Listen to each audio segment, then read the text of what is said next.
Bonjour à tous. Bonjour à tous. Est-ce que vous m'entendez bien? Bonjour, bonjour Philippe. Parfait. Eh bien, bienvenue. C'est un plaisir de vous retrouver. Impeccable.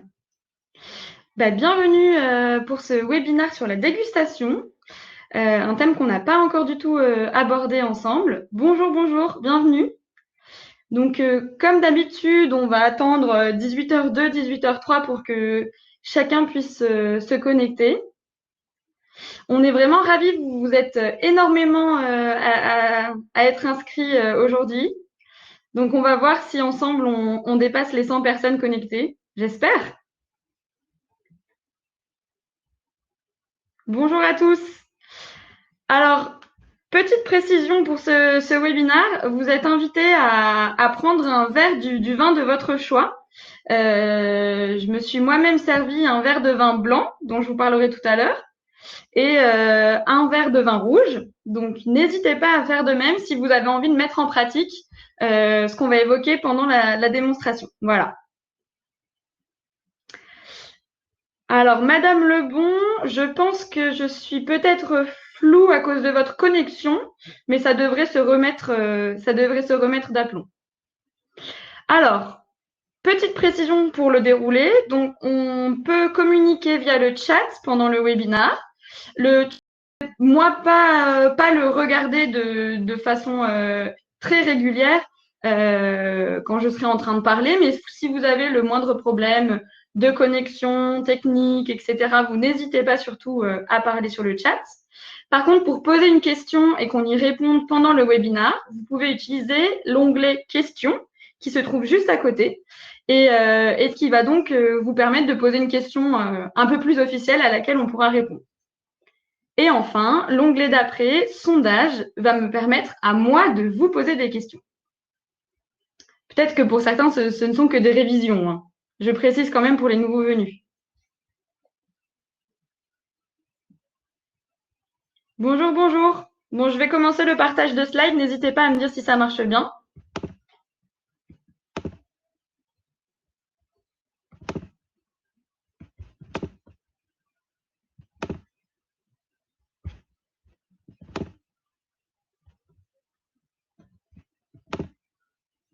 Voilà, le partage est fait. Bonjour. Bienvenue. Impeccable. Je fais un dernier petit rappel technique et après on va commencer.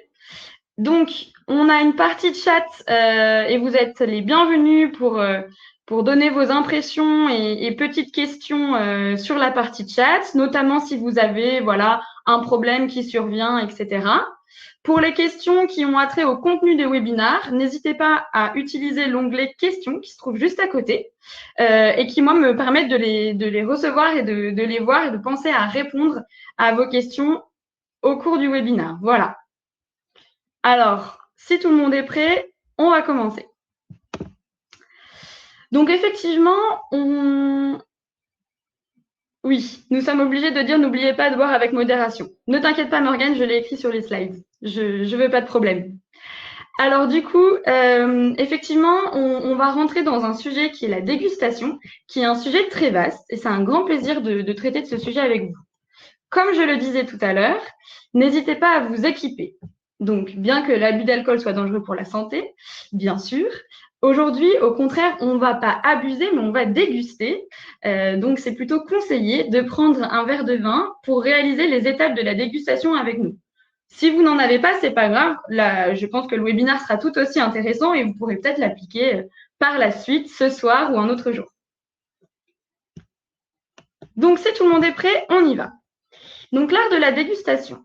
On va commencer avec une petite citation de Monsieur Daly qui dit « Qui sait déguster ne boit plus jamais de vin, mais goûte ses secrets. » Donc, effectivement, l'idée, c'est d'aller au-delà du simple verre et d'essayer d'aller chercher les secrets du vin. On va étudier pendant ce webinaire à la fois des techniques de dégustation avec peut-être des grilles de lecture pour comprendre le vin, mais aussi on va essayer de comprendre d'où viennent les arômes en les catégorisant pour savoir ce que sont les arômes du vin. Donc déjà, si on parle de la dégustation en tant qu'art ou en tant que pratique en général, il faut vraiment savoir qu'il y a plusieurs types de dégustation. Il y a bien sûr la dégustation du consommateur et de l'amateur, qui se rapprochera certainement de ce qu'on va faire cet après-midi. Mais il y a aussi des dégustations professionnelles qui sont bien précises. Donc, il y a des dégustations commerciales, je pense que vous pouvez l'imaginer, où on va s'attacher à la qualité du vin, mais aussi à son rapport qualité-prix, à savoir si le vin est adapté au marché. Il y a des dégustations de contrôle, où là, ça va vraiment être des agréments. Et donc, on va plutôt attribuer le label ou une appellation. Donc, on va vérifier que le vin rentre bien dans une catégorie. Et il y a des dégustations techniques, qui sont des dégustations que je pourrais appeler aussi scientifiques, qui sont plus analytiques, où on va par exemple aller à la recherche d'un défaut, des choses comme ça. Donc c'est intéressant de vraiment comprendre la dégustation et aussi les différents dégustateurs avant de rentrer dans le cœur du sujet.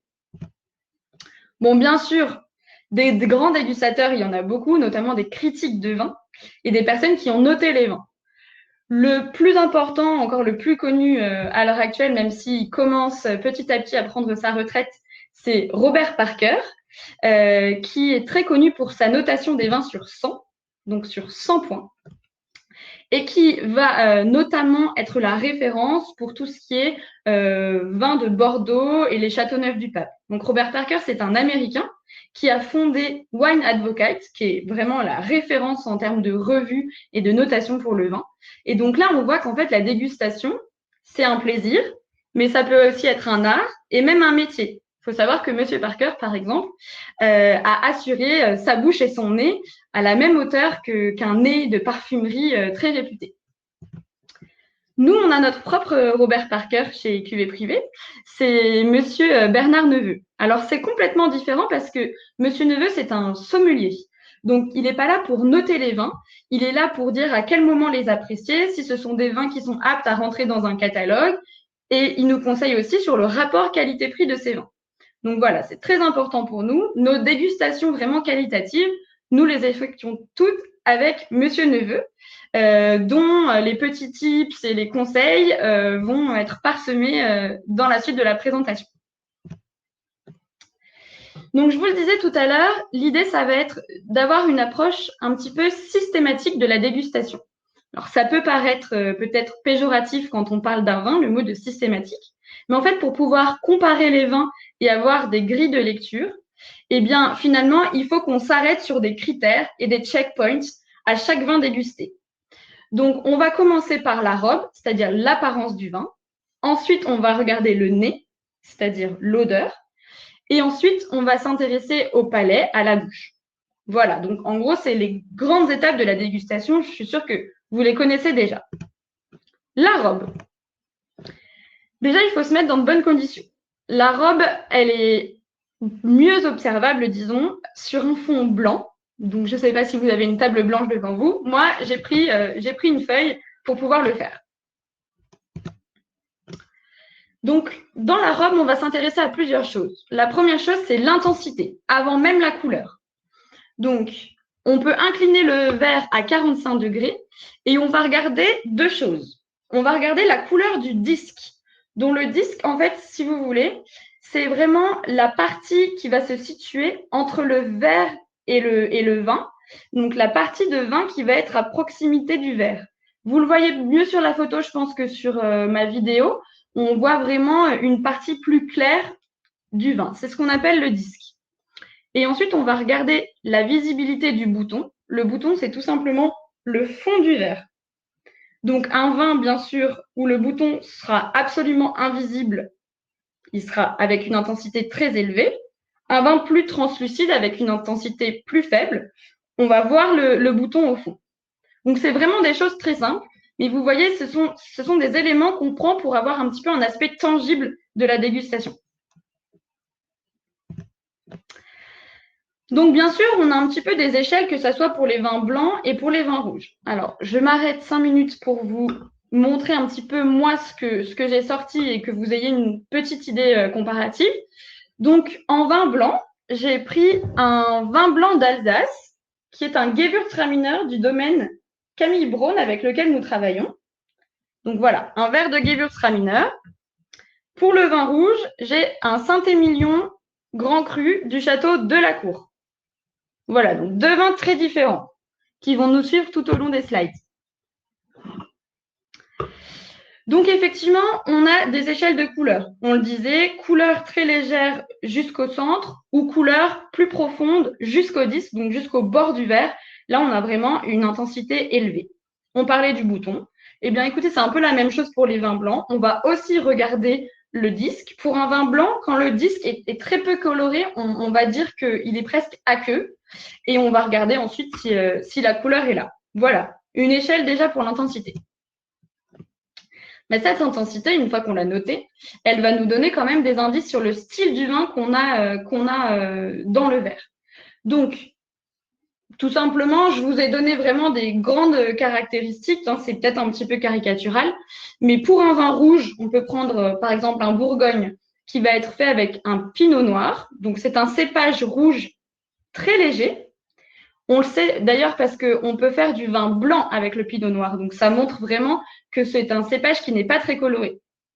Et des vins plus intenses, on va avoir par exemple, je vous ai pris un vin rouge du Rhône. Pourquoi? Parce que le Syrah, donc, qui est un cépage typique du Rhône, même du Rhône Nord, c'est un cépage qui a des petites baies avec une peau épaisse et très colorée. Donc là, forcément, on va avoir des vins beaucoup plus intenses. Donc moi, je trouve que mon vin rouge est quand même assez intense. Le disque est très coloré et le bouton, je le discerne à peine, mais il n'est pas extrêmement visible. Donc n'hésitez pas hein, à nous dire aussi le vin que vous avez choisi et les notes que vous ressortez de ces vins-là. Ensuite, bien sûr, quand on parle de l'apparence, on va parler de la couleur. Donc, si on reprend un petit peu les grandes catégories de vins, la couleur d'un vin rouge, on la place sur une échelle qui va du violacé au brun. Et au milieu, elle passe par toutes les teintes de rouge, rubis, tuilé, etc. La couleur d'un vin blanc, elle va plutôt aller, elle, du vert, donc vraiment des teintes de vert, au brun aussi, mais au milieu, elle va passer par du jaune citron, par de la paille, par de l'or. Et la couleur d'un rosé, elle va elle aussi être assez significative. Hein. On ne parle pas assez de la couleur des rosés. Donc, bien sûr, on a du rose qui peut être même assez puissant, hein, du rose presque framboise. On va aller au saumon et de l'autre côté de l'échelle, on va avoir plutôt de l'orangé. Donc, cette couleur-là, je pense que c'est un indice vraiment essentiel pour le vin qu'on boit. C'est surtout un indice pour l'âge du vin. Donc, en fait, un vin rouge, plus il est jeune, plus il va être dans les tons violets. Et plus il va évoluer, plus il va être dans les tons bruns. Et bien sûr, il va passer par les étapes intermédiaires. Alors attention, ça ne veut pas dire que si vous voyez un vin plutôt violacé, il a forcément moins d'un an ou moins de 2 ans. C'est un vin qui n'a pas beaucoup évolué. Mais il y a certains vins qui vont garder ces teintes violacées pendant plusieurs années, d'autres qui vont la perdre au bout de 6 mois. Voilà, donc plus que l'âge, ça indique surtout l'évolution qu'a subi déjà le vin. Ensuite, pour les vins blancs, comme vous pouvez déjà l'imaginer, on a du jaune-vert plutôt pour les vins jeunes et on passe sur des bruns quand le vin évolue. Donc ça, c'est vraiment assez intéressant. Je ne sais pas si vous avez déjà fait l'expérience d'ouvrir un vin blanc que vous aviez gardé longtemps en cave. Il y a vraiment une évolution de la couleur assez significative. Donc là, on a commencé à regarder l'intensité, on a commencé à regarder la couleur. Donc j'espère que vous avez mis en pratique sur les vins qui sont devant vous. Eh bien, il n'y a pas seulement ces deux éléments-là. On va aussi avoir ce qu'on appelle les jambes ou les larmes. Donc, en fait, quand on agite le vin va soit descendre tout d'un coup et ne pas faire de larmes sur le bord, soit, comme c'est le cas sur la photo, vous allez avoir des larmes qui vont descendre petit à petit et qui vont vraiment se voir sur les bords. Donc, vous pouvez essayer, que ça soit avec vin blanc ou avec vin rouge, vous pouvez essayer avec les deux. Donc là, moi, je note déjà que sur mon Gewürztraminer, j'ai pas énormément de larmes ou de jambes. Par contre, sur mon Saint-Émilion, vous pouvez certainement pas le voir, mais j'ai déjà des larmes un peu plus présentes. Ben écoutez, ça ne m'étonne pas tant parce que les larmes, elles vont être l'indication de deux choses. Quand elles sont très présentes, soit le vin a un degré d'alcool assez élevé, c'est la présence d'alcool, soit un degré de sucre assez élevé, qui va faire aussi que les gouttes mettent longtemps à tomber. Eh bien, mon Saint-Émilion, il est à 14,5, donc c'est quand même assez élevé en alcool. Je ne suis pas très surprise d'avoir des jambes bien présentes. Voilà. Est-ce que vous voyez des larmes sur vos verres?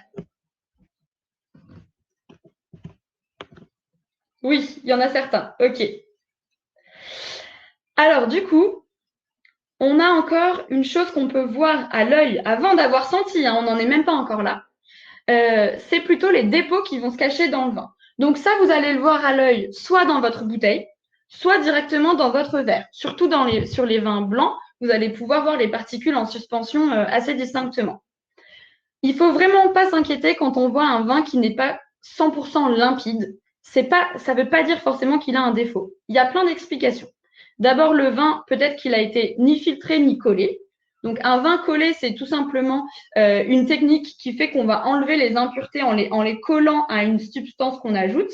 Donc, vraiment un autre type de filtration, si vous voulez. Et on peut avoir encore un vin rouge avec un dépôt au fond de la bouteille qui est là parce que le vin a vieilli longtemps dans la bouteille, ou même des petits cristaux qui vont se former, que vous pouvez souvent voir également sur le bouchon quand vous le retournez, et qui sont encore tout à fait normales, qui sont dus en fait au froid qu'a rencontré le vin pendant sa conservation. Donc, tout ça, ce sont de très bonnes raisons pour avoir peut-être des petites particules ou des petites choses dans votre vin. Il ne faut pas s'inquiéter si il n'est pas 100% limpide. En fait, il n'y a qu'une seule chose qui va pouvoir nous indiquer si le fait que le vin soit terne ou peu limpide, c'est un défaut. Et ben, c'est la dégustation. Alors, on a des Châteauneuf du Pape et du Cros Hermitage. Parfait. Eh bien, écoutez, on va faire un petit résumé pour vraiment juste la robe du vin. Donc, on observe l'intensité, la couleur, les larmes sur le bord du verre et la limpidité. Et on obtient des indices majoritairement sur le style du vin, comme on l'a vu tout à l'heure, avec peut-être un vin plus léger ou un vin plus intense, et sur son âge. Bon, je vous ai mis une petite photo de Louis de Funès. Je pense que les plus avertis auront reconnu L'aile ou la cuisse, qui est un film très drôle où on parle beaucoup de vin et de dégustation. Je fais une petite pause pour vous mettre une question sondage. Alors, c'est parti. Hop.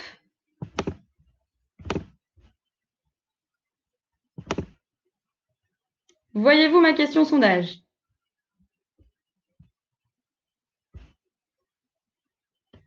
Donc, plus un vin rouge vieillit, plus sa robe tend vers, et là j'attends une couleur. Donc le noir, le violet, le jaune ou le brun.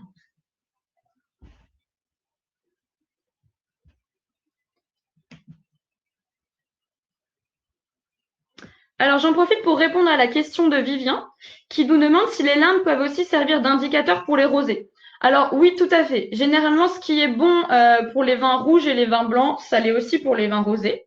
Ce sont des vins qui peuvent contenir du sucre, bien sûr, mais qui peuvent tout à fait contenir des taux d'alcool élevés. Il y a beaucoup de rosés avec beaucoup d'alcool. Donc c'est aussi quelque chose qu'on peut regarder sur ces vins-là. Bon, je vois que au niveau des réponses du sondage, on est plutôt pas mal. Donc effectivement, la couleur vers laquelle va tendre le vin rouge en vieillissant, c'est plutôt le brun. Il va pas aller jusqu'au noir. Il va plutôt perdre un petit peu en couleur, se tuiler et aller vers le marron. On continue du coup. Passons donc au nez. Donc, on va encore parler d'intensité. On hume une première fois le vin sans l'agiter pour voir un premier nez. Ensuite, on fait tourner un petit peu le verre et on va faire que le vin libère ses arômes pour avoir le second nez. Là, on va pouvoir classer les arômes qu'on sent. Donc, peu perceptibles, on va dire que c'est plutôt léger. On va pouvoir avoir des vins avec des odeurs très fortes où on va dire que les arômes sont très présents, très prononcés.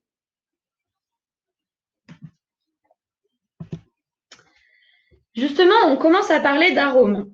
Donc, ce que j'entends par arôme, ce sont tous les mots qui vous viennent à l'esprit quand vous goûtez ou humez le vin. Donc, je vous ai mis quelques exemples, agrumes, cerises, roses, poivrons, cassis, mais aussi des arômes comme le miel, le cuir, le tabac. Donc là, on est plutôt sur les vins rouges. Voilà, donc ça, c'est les arômes. On va essayer de rentrer un petit peu dans tous ces arômes possibles, de les catégoriser pour comprendre un peu d'où ils viennent.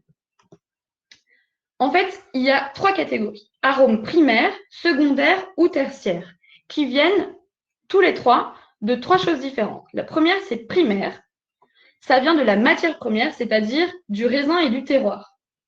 Donc, en fait, finalement, le vin, il a ses premiers arômes par le fruit. Je vous ai mis une photo de Gewürztraminer parce que c'est un cépage, et c'est pas pour rien que je l'ai choisi pour moi, qui est connu pour avoir des arômes très forts et très reconnaissables. Généralement, quand vous allez goûter une bouteille de Gewürztraminer, vous pouvez, même sans être très aguerri, reconnaître ce cépage aux arômes de rose et de litchi qu'on peut reconnaître dans le verre. Donc voilà, c'est un bel exemple qui montre que les premiers arômes, finalement, ils viennent du fruit, ils viennent du raisin.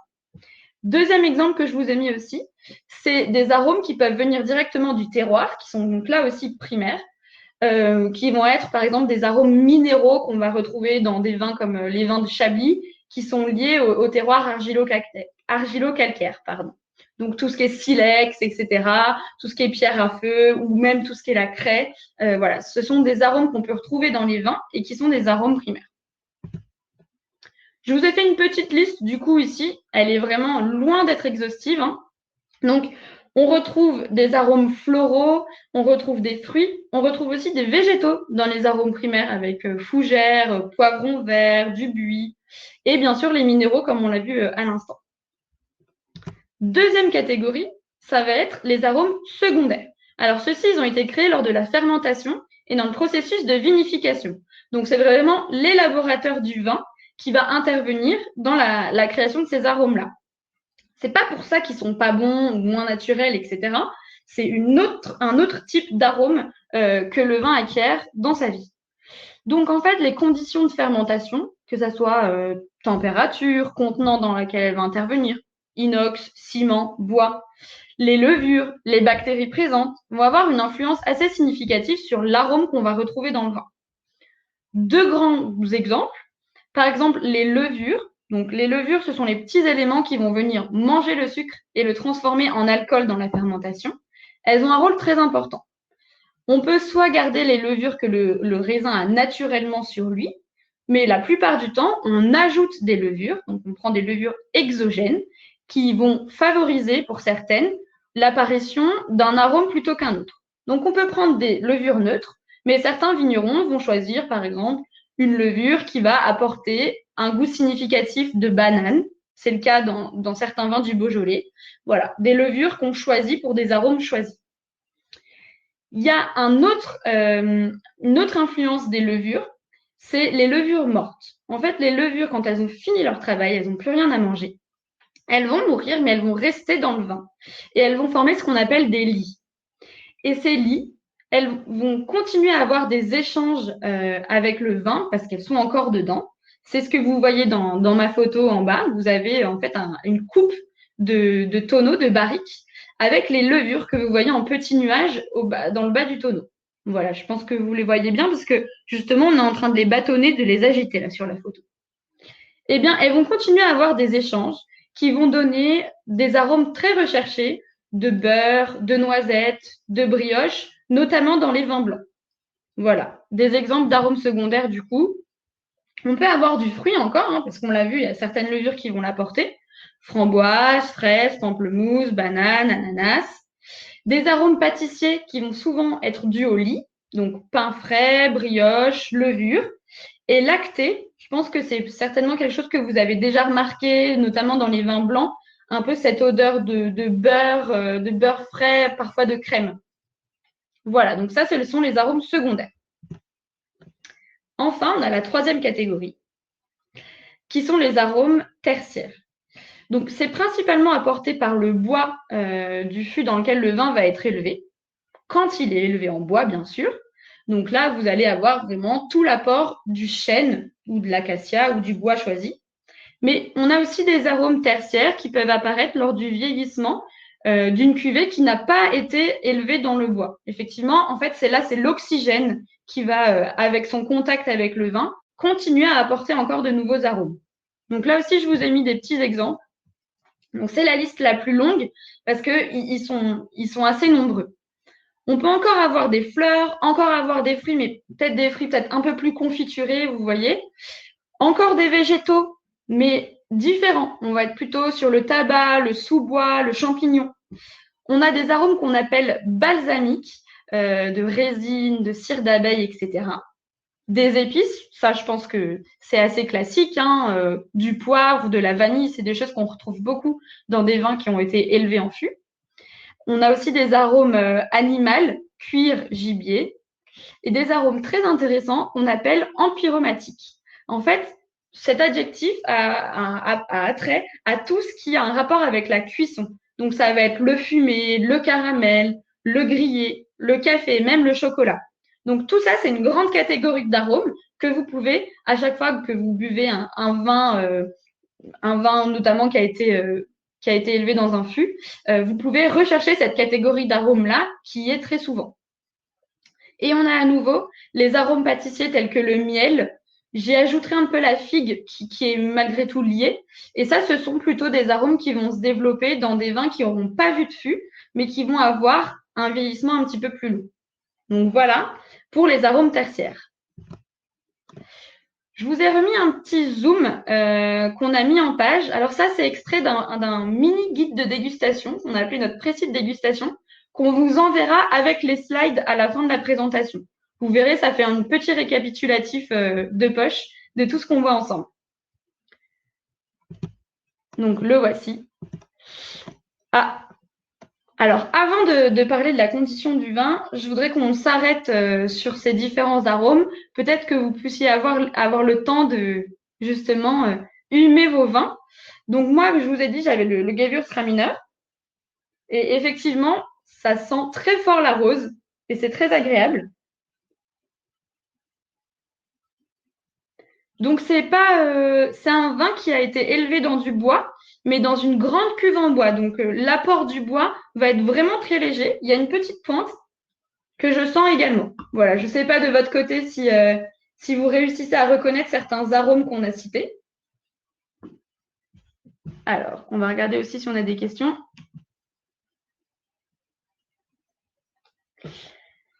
Alors oui, effectivement, je vois que c'est déjà répondu, mais donc le bois, le fumé, ça vient vraiment des arômes tertiaires comme on l'a vu, et le fumé, donc c'est empyromatique. Je vous ai mis ensuite une slide qui est assez importante parce que c'est avec le nez du vin qu'on va commencer à reconnaître ses défauts.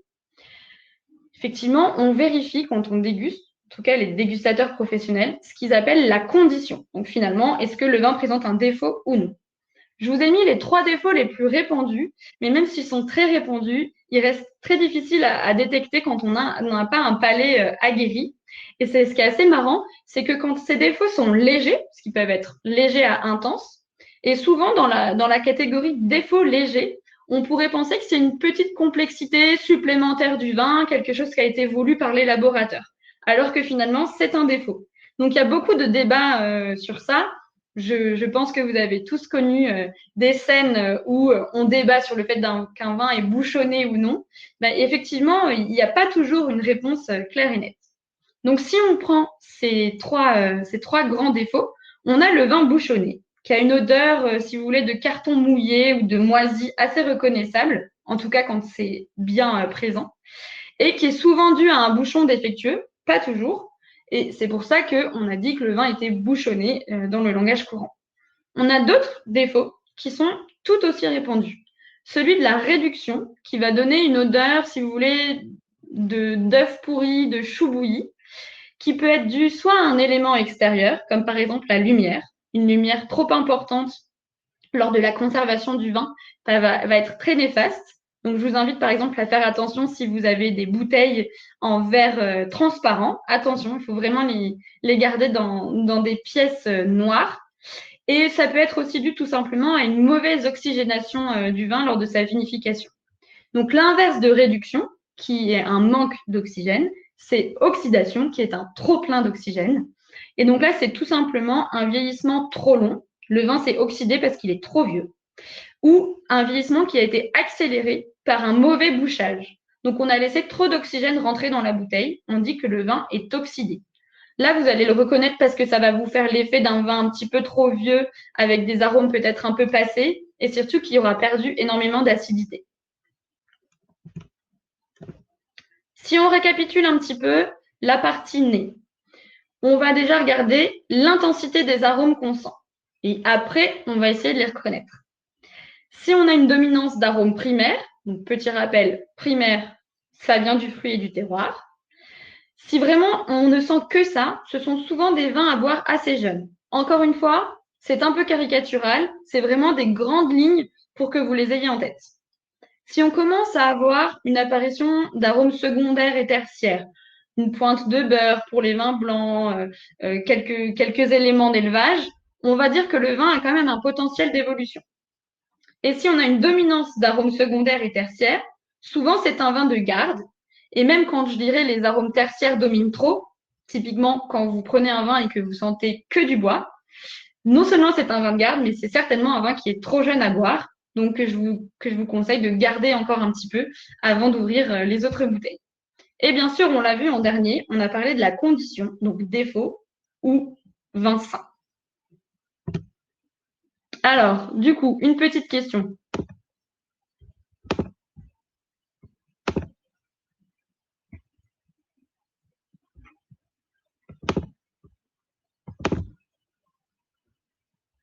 Je pense que vous voyez ma question. Alors, du coup, un bon exemple d'arôme empyromatique. Le café, la figue, le sous-bois, la fumée. Donc, c'est pas facile parce que je vous ai mis que des arômes tertiaires. Je ne sais pas si vous avez remarqué. Je vais vous laisser répondre. N'hésitez pas à continuer à faire ce travail de reconnaissance d'arômes.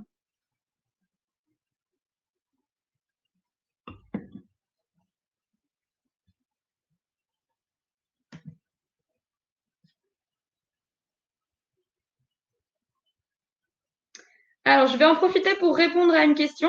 Bouchon de liège ou non? Alors, je ne sais pas si la question a trait au goût de bouchon, mais je l'imagine. Écoutez, le bouchon de liège, effectivement, il a ce défaut de pouvoir amener un goût de bouchon de temps en temps. Après, je disais que ce n'était pas toujours le cas parce qu'on a eu tendance à reconnaître des goûts de bouchon sur des vins qui n'étaient pas forcément bouchés avec du liège, même si c'est assez peu courant. Maintenant, on fait des bouchons en liège plutôt techniques, je dirais, vraiment très travaillés, qui réduisent quand même assez significativement le risque de goût de bouchon. Donc, on a un petit peu répondu à cette question dans le monde du vin en améliorant les bouchons finalement. Donc, pour répondre à notre petit sondage, écoutez, c'est pas mal. Effectivement, il y avait deux réponses possibles, la fumée et le café, qui sont deux arômes dits empyromatiques. La figue va l'être un petit peu moins et les sous-bois, ça va plutôt rentrer dans la catégorie végétale. Voilà. On a parlé beaucoup d'arômes. Bien sûr, je ne voulais pas préciser, mais en fait, les arômes, ils sont reconnaissables au nez, mais aussi en bouche. Donc, toute cette catégorie qu'on a vue ensemble, vous pouvez la garder en tête pour ce qui concerne le palais. Donc, on va peut-être commencer enfin à boire les vins qui sont devant nous. On va regarder trois choses.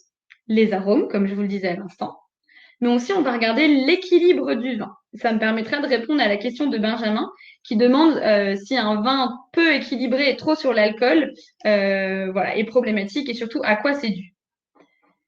Et ensuite, on a quand même une dernière catégorie qu'on va regarder en bouche, qui va être un ressenti tactile, parce que finalement, le vin, ça se touche aussi en bouche, et la longueur en bouche du vin. Alors, on découvre la bouche.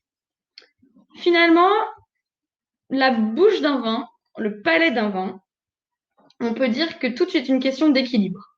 Donc là, je vous ai mis l'équilibre classique d'un vin blanc. On va étudier les arômes et on va se demander si on a quelque chose qui ressort de façon vraiment, je dirais, gênante ou agréable. Parce que parfois, on a envie d'un vin acide, parfois on a envie d'un vin un peu fort en alcool, parfois on a envie d'un peu de sucre. Donc voilà, donc ça c'est un triangle, si vous voulez, pour toujours essayer de regarder quand on boit un vin, quand on déguste un vin, sur quel axe le vin va plutôt se situer. Évidemment, ce qu'on recherche généralement, c'est l'équilibre. Mais comme je vous le disais, on peut avoir, pour certains mets, pour certaines occasions, une envie de quelque chose plutôt qu'une autre. Je parle en tant que champenoise, où souvent l'acidité domine un petit peu par rapport à d'autres vins blancs, par exemple. Donc, si on regarde un petit peu, on essaye de noter, de regarder ce qui se passe dans nos verres. On peut regarder l'acidité du vin et la noter entre de 1 à 4, donc moins, moins, moins, plus et plus, plus, où là c'est vraiment très acide, ça va être presque un petit peu gênant en bouche.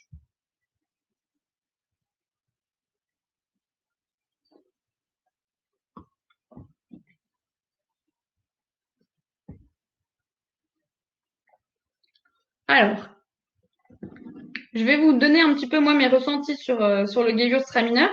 C'est un vin finalement qui est extrêmement fruité et extrêmement aromatique parce que le cépage donne beaucoup de choses, beaucoup de fruits, beaucoup de fleurs, etc. Donc pour moi, c'est ça qui prédomine sur ce vin-là. On est sur un vin d'Alsace qui est un vin sec, mais où on sent quand même une petite pointe de sucre assez agréable.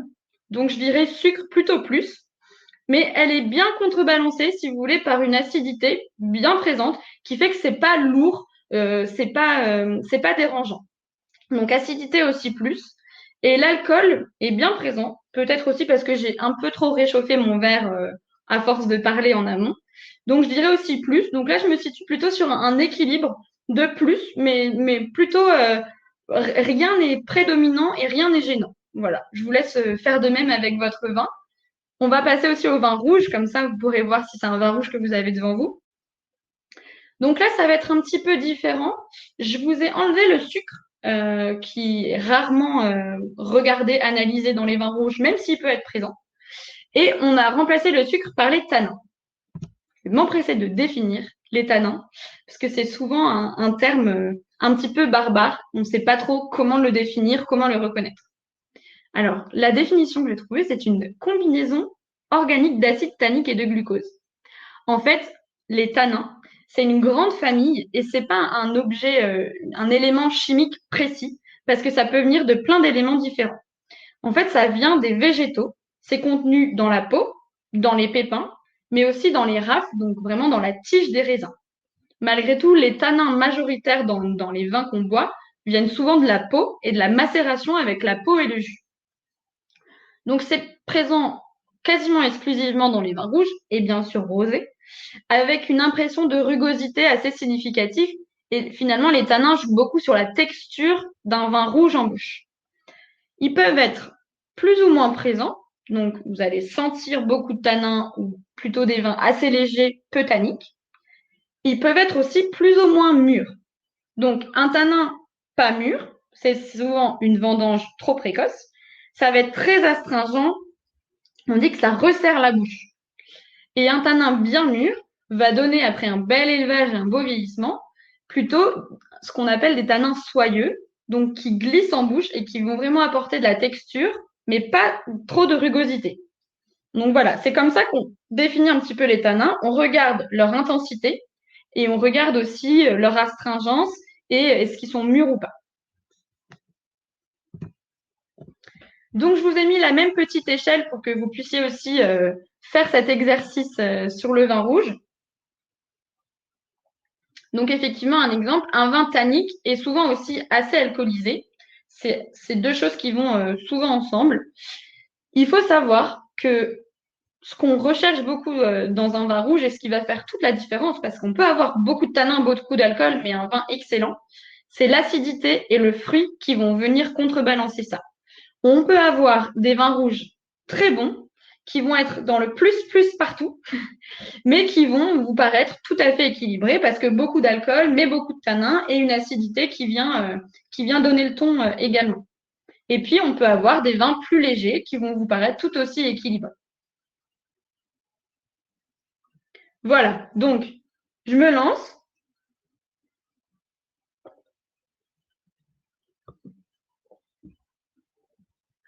Donc, l'alcool qu'on avait un peu pressenti par les larmes, qui sont vraiment très présentes, Je le sens, mais il y a aussi pas mal de tanins. C'est un vin Saint-Émilion, c'est quand même une appellation qui est connue pour faire des vins assez puissants et une belle acidité. Je dirais qu'il y a peut-être un plus supérieur sur les tanins. C'est un millésime 2015. Je pense que dans quelques années, il sera vraiment avec des tanins soyeux qui seront vieillis à la perfection. Voilà, là, c'est encore un tout petit peu tannique. Donc là, je mettrais plutôt dans la catégorie plus et plus en tanin. Et peut-être un vin très agréable à boire maintenant, avec un potentiel pour dans quelques années. Voilà ce que je dirais par rapport à cette petite grille ici. Les autres indices qu'on a en bouche. Donc, on parlait de ressenti tactile, on parle aussi de corps d'un vin, qui est une sensation, une texture produite par le vin.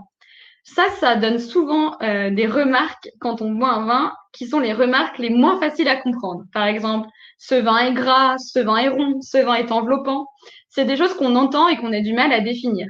En fait, ça veut un peu dire la même chose, ces trois termes. C'est vraiment un vin qui va vous couvrir la bouche, qui a une sensation enveloppante. Vraiment, vous avez l'impression que le vin va toucher tous les éléments de votre bouche. Voilà. Après, on a des vins plus légers où on va les avoir moins présents. Donc, c'est vraiment ça qu'on va rechercher. C'est finalement une combinaison de l'alcool, des tanins, etc., qui vont donner ce ressenti. Dernière chose très importante sur le palais d'un vin, c'est la fin de bouche. Parce qu'en fait, on le conçoit pas assez, mais c'est elle qui va nous donner beaucoup l'impression finale qu'on a sur le vin et le souvenir qu'on va avoir de lui. Donc, c'est l'ensemble des sensations qui demeurent une fois que le vin est avalé ou recraché, quand on est en dégustation officielle. Et la longueur en bouche, elle va être exprimée en caudalie. Donc, une caudalie, c'est une seconde de persistance en bouche, tout simplement. Donc, on va dire une caudalie, deux caudalies, etc. Donc, bien sûr, c'est un signe de qualité et d'intensité d'avoir un vin qui va avoir une longueur en bouche persistante. Vous pouvez avoir des vins assez légers, mais qui restent en bouche longtemps. Et vous avez aussi des vins extrêmement forts. Vous avez un violet puissant, vous ne voyez pas le bouton, vous avez des arômes vraiment extrêmement présents au nez, mais en bouche, vous allez avoir des vins qui s'éteignent dès que vous avez fini votre gorgée. Donc ça, c'est vraiment un signe qu'on regarde à la dégustation. Je vous ai fait une petite slide, bien sûr, quand même sur le champagne. Parce que bon, y a des petits éléments qui vont changer. Il faut vraiment déguster le champagne comme un vin, en prenant une grille de lecture assez similaire avec les arômes, etc. La robe, le nez, le palais. Ce qui va changer. Sur la robe, bien sûr, on va regarder les bulles, leur quantité, leur finesse, et si elles font des jolis petits filets réguliers. Au nez, contrairement à un vin tranquille, on ne va pas l'agiter parce que les bulles l'agitent pour nous. Donc, on va avoir le nez directement. Par contre, pour un vin effervescent, ce qui est conseillé, c'est vraiment d'attendre un petit peu après le service parce qu'au début, vous allez avoir beaucoup de gaz carbonique. Donc, peut-être après 30 secondes, vous allez pouvoir vraiment découvrir le nez de votre champagne ou de votre effervescent. Et enfin, au palais, bien sûr, il y a une notion de tactile, de toucher évidente qui s'ajoute pour les bulles. Est-ce qu'elles sont fines? Est-ce qu'elles sont crémeuses? Ça, c'est souvent ce qu'on recherche. Des bulles tellement fines et tellement agréables qu'en fait, on a l'impression que c'est de la crème. Est-ce qu'elles sont agressives, plutôt légères, etc. On va aussi noter si un vin effervescent garde les bulles longtemps ou a peut-être une agressivité pendant quelques secondes et après perd toutes ses bulles, ce qui n'est pas un grand signe de qualité comme vous pouvez l'imaginer. Et on va parler des verres, parce que c'est une question qu'on a beaucoup. Et finalement, on ne sait pas trop comment se positionner et comment faire le bon choix, surtout quand on reçoit. Donc pour un vin rouge, ce qui est conseillé, c'est d'avoir un calice. Donc le calice, c'est vraiment la partie qui contient le vin, plutôt grand pour développer les arômes. Donc ici, assez grand. Une ouverture moyenne pour concentrer le nez tout en aérant le vin. Donc sur la petite photo que vous avez sur la slide, vous voyez que l'ouverture du vin rouge est un peu plus grande que le vin blanc, qui lui demande un verre. Bon là, j'ai fait une catastrophe, j'ai pris les mêmes, vous avez vu. Hein, qui lui demande un verre donc plutôt grand et effilé. avec une ouverture plus fine que le vin rouge pour ne pas laisser beaucoup de place à l'air, parce qu'il craint l'oxygène un peu plus, et pour concentrer les arômes en haut du verre. Donc voilà, si on devait faire de grandes différences, mais bon, on peut aussi trouver des verres assez polyvalents, hein. Certains dégustateurs changent de verre à chaque fois qu'ils changent de région, etc. Il y a plein de gammes qui ont été créées, mais il y a des grands dégustateurs professionnels qui vont se cantonner à un seul verre pour tous les types de vins, y compris les champagnes. Donc, c'est aussi tout à fait possible. Il y a un verre dont je voulais vous parler, qui est ce qu'on appelle le verre INAO, que je vous ai mis en photo, qui est certainement le verre le plus courant et le plus produit pour les vins. C'est le verre officiel de la dégustation, que vous allez retrouver aussi dans les salons de vin si vous vous déplacez. C'est un verre qui est extrêmement controversé parce qu'il a une ouverture vraiment très petite. On peut à peine placer le nez et la bouche.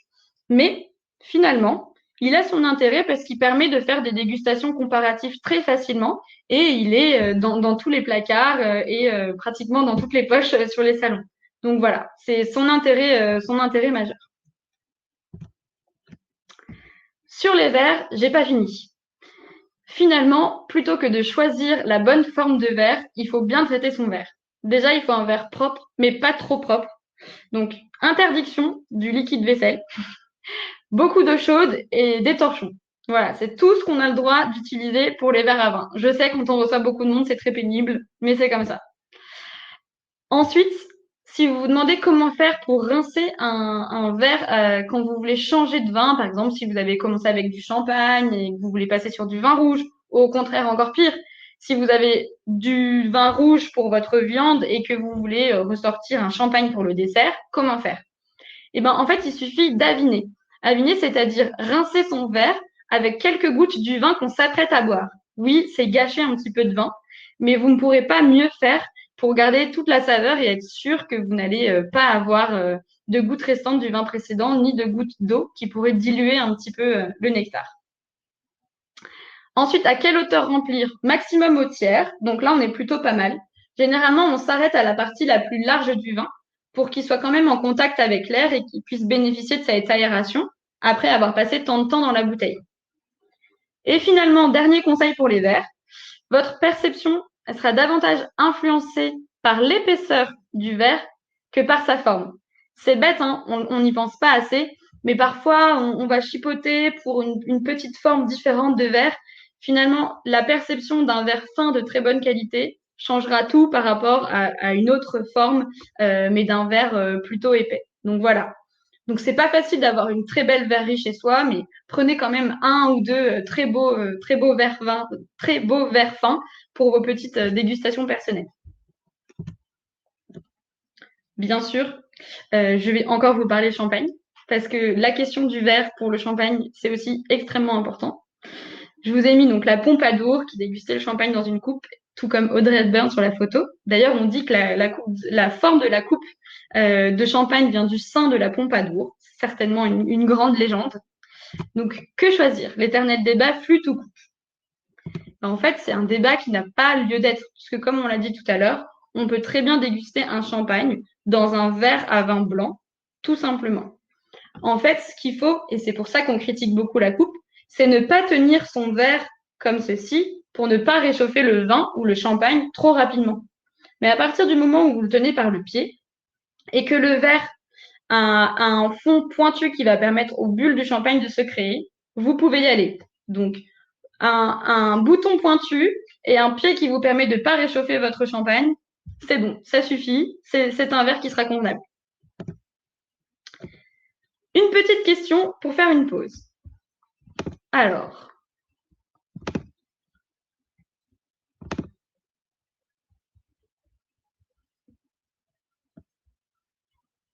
est-ce qu'on va avoir un petit problème de sondage comme la dernière fois? Hop. Non, c'est bon, ça marche. Donc, Caudalie.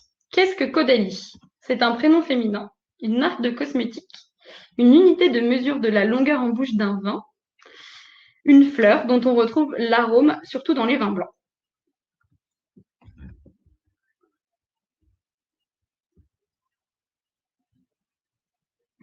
Alors, j'en profite pour regarder un petit peu les questions que vous nous avez posées. Est-il souhaitable de goûter un vin blanc avec du fromage? Alors, ça peut être souhaitable, effectivement. C'est surtout, j'imagine, votre question pour un petit peu casser ce mythe de vin rouge camembert ou vin rouge fromage. Et effectivement, la plupart des fromages vont se révéler encore mieux avec un vin blanc qu'avec un vin rouge. Par contre, vous allez avoir des catégories de vins blancs pour des catégories de fromages. Parce que finalement, des vins blancs, il en existe énormément. Vous allez du liquoreux au vin sec, très acide, très fruité. Donc, un peu pour chaque fromage, sa catégorie de vin, souvent blanc, effectivement. Si sans liquide vaisselle, les vins sont parfois mal lavés, c'est qu'il faut les laisser tremper ou frotter davantage. Il faut un peu d'huile de coude. C'est peut-être ça plutôt que le liquide vaisselle.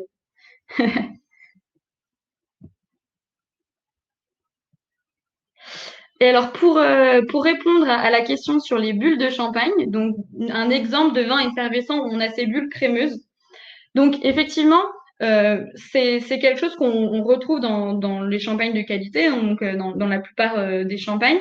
Plus il va vieillir, moins les bulles vont être présentes.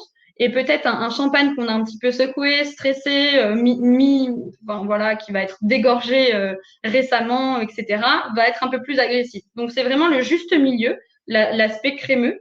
Et c'est vraiment une sensation en bouche. C'est assez difficile à décrire, je dois le reconnaître. Mais voilà, c'est des bulles qui sont présentes, mais fines et qui enrobent un petit peu la bouche.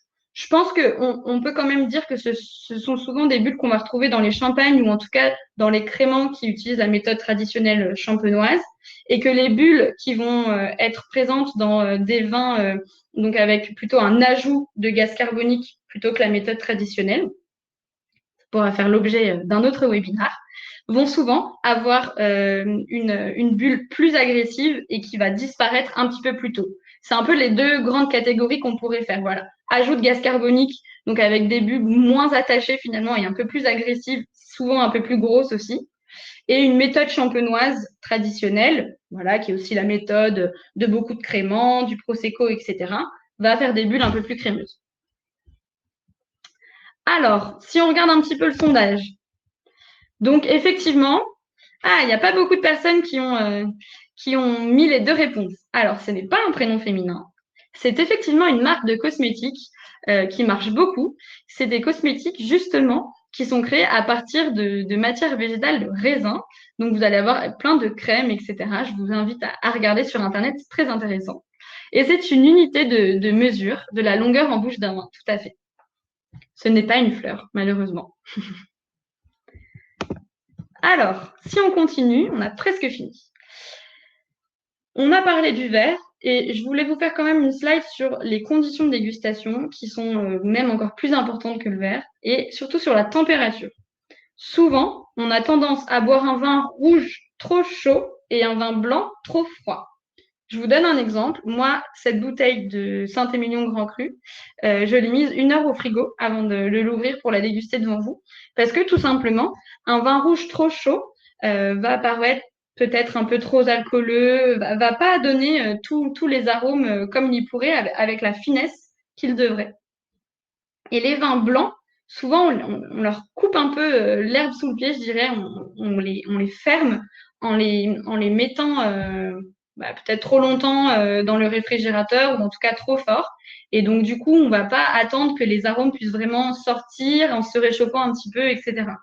Donc, rien n'est perdu si vous avez un vin blanc trop frais, hein, mais juste attendez un petit peu, peut-être déguster au début, déguster un quart d'heure après pour voir aussi la différence et les arômes que ça peut apporter. Enfin, et on a commencé un petit peu à évoquer ce sujet-là avec les fromages, finalement, dans les bonnes conditions, on peut aussi mettre le bon mets. Donc, je ne vais pas vous faire une grande dissertation sur les accords mets-vins qui sont une autre science, mais quand même, une grande ligne directive, c'est que à mets puissant, vin puissant, à mets léger, vin léger. Voilà. Déjà, si vous respectez ça, vous pourrez faire assez peu de fausses notes et au contraire, vous pouvez être un peu originaux et découvrir des accords intéressants. Mais sur des gibiers, sur des viandes puissantes, même sur des sauces assez puissantes. Privilégiez quand même des choses un peu puissantes, un peu tanniques, etc. Alors que sur des choses légères, vous pouvez aller sur d'autres vins. Je précise que on peut boire du vin blanc avec du fromage et on peut boire du vin blanc avec des viandes, notamment des viandes blanches, des choses en crème, etc. Faut vraiment pas limiter champagne et vin blanc à un apéritif et vin rouge à une viande. Faut vraiment essayer de jouer un petit peu sur l'originalité et de découvrir des pairs. Voilà. Ah, du coup, j'ai dit à la semaine prochaine, mais c'est faux. Je voulais vous préciser, ne criez pas, que la semaine prochaine, on ne fera pas de webinar. Le webinar prochain sera dans 15 jours. Tout simplement parce qu'ici en Champagne, on va faire notre mise en bouteille la semaine prochaine. Ça va durer 3 jours, y compris le jeudi. Et donc, du coup, je ne serai pas parmi vous pour faire le webinar. Par contre, ne vous inquiétez pas, on reprend notre rendez-vous la semaine d'après, donc le 23 avril, hein, notez-le bien. Je vous mets le petit sondage pour définir ensemble le thème qu'on va aborder.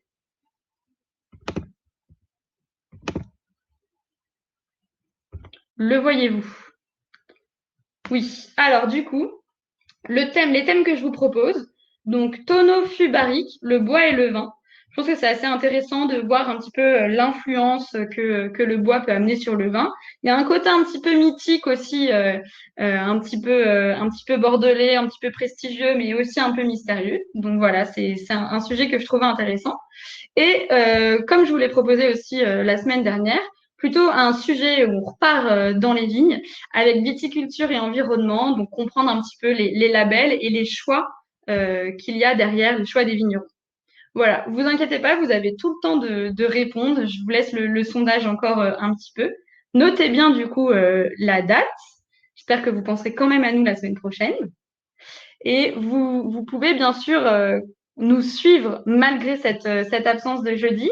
On vous prépare notamment des petits épisodes de notre série La Vigne continue où vous verrez justement des images du tirage qui va m'occuper la semaine prochaine.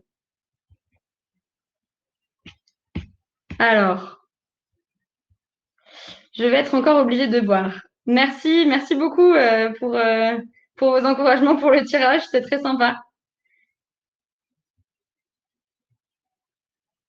N'hésitez pas à, du coup, aller nous suivre, que ça soit sur Facebook ou sur Instagram. Voilà, je vois que Morgane met les liens. Oula, ça c'est ma tête. Vous avez donc les liens à suivre nos petits reportages. Donc c'est vraiment des formats différents, c'est beaucoup plus court, mais vous pourrez voir un petit peu ce qui occupe le quotidien des vignerons, en tout cas en Champagne en ce moment. Et voilà, découvrir aussi d'une autre façon ce qui se passe chez nous. En tout cas, ça sera avec un grand plaisir dans 15 jours pour découvrir un autre thème avec vous. Encore merci beaucoup. Je regarde juste s'il y a des questions du coup que j'aurais pas évoquées, puis je vais vous laisser aller dîner hein, après cet apéritif ensemble. Alors tout à fait, Célia, la vidéo est enregistrée et elle est disponible avec le même lien que celui de l'inscription. Vous pourrez la regarder et on va également vous envoyer les slides juste après ce webinaire. Alors, on a aussi une question d'Olivier qui nous demande comment trouver un bon compromis entre la température de dégustation après sortie de cave et la durée d'aération. Alors effectivement, on a une température sortie de cave qui est souvent assez idéale, mais on veut aérer certains vins rouges. Bien, il faut effectivement faire l'aération, mais en gardant le vin au frais. Ça peut être un défi. Moi, ce que je vous conseille, c'est de commencer avec un vin qui est peut-être à une température un petit peu basse pour un vin rouge. Donc peut-être que c'est pas la température de cave, peut-être que c'est la température de réfrigérateur, pour qu'il ait le temps de gagner les degrés nécessaires pendant l'aération. Voilà.